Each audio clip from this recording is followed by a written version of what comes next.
Hi friends, welcome to my channel Odia flavours by Madhu. आसंतु आज बनैबा आमे कोसला साग भजा। कोसला साग भजा पाई फास्ट आमे कोन करबा, कोसला साग नै जेजन कोसला साग को आमे नडिया पकई फास्ट भाजीबा। एबे आमे कोसला साग नै जेजन देखंतु पूरा फ्रेश साग। साग देखन आरो चेरो कटा ही जेजी, आको खाली आमे बाछिबा, तापरे को भलो भाबे धोई की भाजीबा। काहे ना वर्षा दिन, वर्षा जो एबे होची सागर बहुत बादी थाए, सेति पई आमे साग को काटी के भलो भाबे धोइबा बहुत भलो से धोइबा, न होले हमर साग बालिया बालिया लागिबो। एबे हमर देखंतु साग कटा सरी जाईची। एमती आमे चुन चुन करी काटी देइचंती। ताको बा चुन चुन करी काटी सला परे याको भलो भाबे परिष्कार करके धोई दबा। साग को आमे धोई देला परे हमर साग देखंतु केते बढ़िया कलर देखाउछ, पूरा ग्रीन ग्रीन।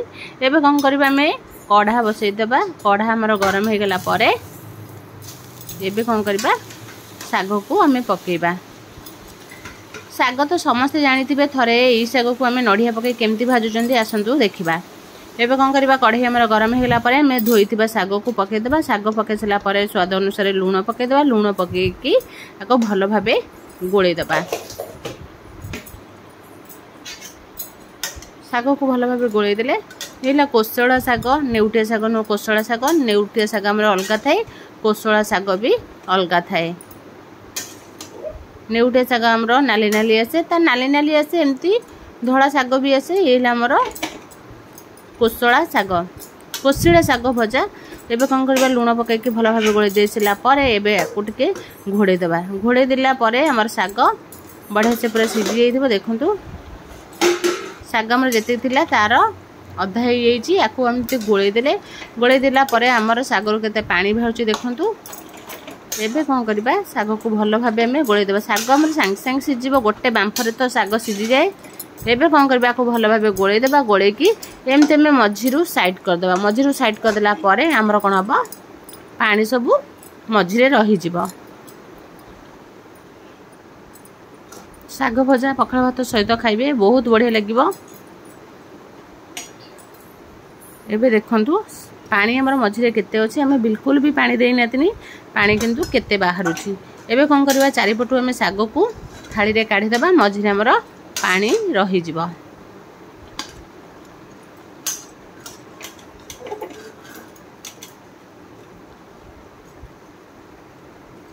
साग एभली भाबे हम सब काढी देबा।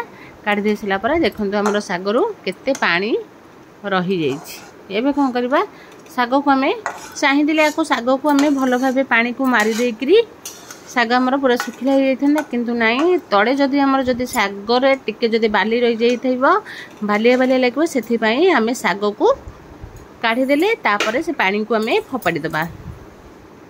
साग काढी सला परे पानी को फपाडी दे सला परे कढ़ा में क्लीन करके एबे कोन करबा, तादरे हमें स्वाद अनुसार लूण। एबे हमें गोटे स्पून तेल पके देले। गोटे स्पून तेल पके सला परे 3 रु 4टा में सुखिला लंका पके देते। सुखिला लंका भलो भाबे भाजी गला परे एबे हमें आदरे पंच फुटण पके देले। पंच फुटण भलो भाबे फुटी गला परे रे टिके हमें जीरा दे देबा। जीरा दे सैला परे एबे कोन करबा, हमें रसुण को आगरो चोपा छोड़े की भलो भाबे छिटी देइजंती। फुटण जीरा फुटी गला परे एबे कोन करबा, सेथिरे हमें पियाज गोटे काटी थिले दे देबा। पियाज रहिला ऑप्शनल, पियाज जदी पकेइबा को चाहिबे पकेइबे, न होले खाली रसुण रे भी फुटई पारिबे। एबे हमर पियाज टिके पके देबा। पियाज भलो भाबे भाजी हे गेला परे एबे कोन करबा, आमे आगरो रसुण को भलो भाबे एमती चोपा छोड़े की छेची देइथिले। चोपा छोड़े की छेची देले तापर कोन करबा, रसुण को हमें संग संगे कढ़ी रे पके की तापर हमें साग को पके देबा। रसुण रो जो वासनाटा से कोन हबो, साग भीतर ही रही जाए।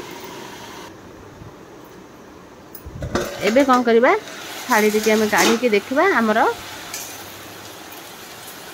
देखंतु साग हमर रसुण कंचा कंचा थिला बेले साग को पकेबे। साग टिके खाइबा को बहुत बढ़िया लागिवो। आमर अच्छा गाँव में सब कौन करेंगे रसुण को सांगे सांगे पकेबे तापर आम सांगे सांगे ଶାଗ ପକାଇ ଦେଇକି ଥାଳି ବଢ଼େଇ ଦେବା, ନହେଲେ କହିବେ ଶାଗର ବାସ୍ନା ପଳେଇବ। କିନ୍ତୁ ସତ କଥା, ଶାଗ ଯଦି ଆମେ ରସୁଣ ସାଙ୍ଗେ ସାଙ୍ଗେ ପକାଇକିରି ଭାଜୁଛନ୍ତି ତାହେଲେ ଏବେ ଆମେ ନଡ଼ିଆ ଫାଳେ ଆମେ ନେଇକି ଯାଇଥିଲେ, କୋରି ନେଇଯାଇଥିଲେ।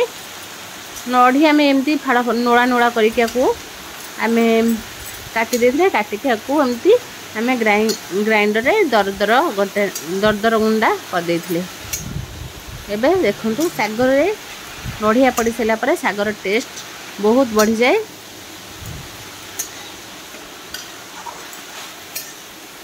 ଏବେ କ'ଣ କରିବା ଦେଖନ୍ତୁ, ଶାଗରେ ନଡ଼ିଆ ପଡ଼ି ସାରିଲା ପରେ ଶାଗର କଲର୍ କେତେ ବଢ଼ିଆ ଦେଖାଉଛି। ଏବେ ଆଉ ଟିକେ ତାକୁ ଘୋଡ଼େଇ ଦେବା। ଘୋଡ଼େଇ ଦେଇ ସାରିଲା ପରେ ଏବେ କ'ଣ କରିବା, ଆଉ ଟିକେ 1 ରୁ 2 ମିନିଟ୍ ଘୋଡ଼େଇ ଦେବା। ଘୋଡ଼େଇ ଦେଇ ସାରିଲା ପରେ ସେ ଦେଖନ୍ତୁ ଶାଗ ପୁରା ଆମର ରେଡ଼ି ହେଇଯାଇଛି।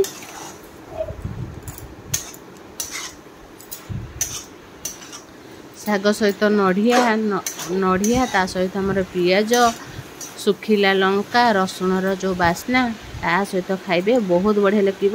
ଏବେ ଦେଖନ୍ତୁ ଆମର ଶାଗ ପୁରା ରେଡ଼ି ହେଇଯାଇଛି। ଯଦି ଏଥିରେ ଥିବ ଆମେ ପକାଇ ପାରିବା ଧନିଆ ପତ୍ର, ଯଦି ଧନିଆ ପତ୍ର ନାହିଁ କିଛି କଥା ନାହିଁ।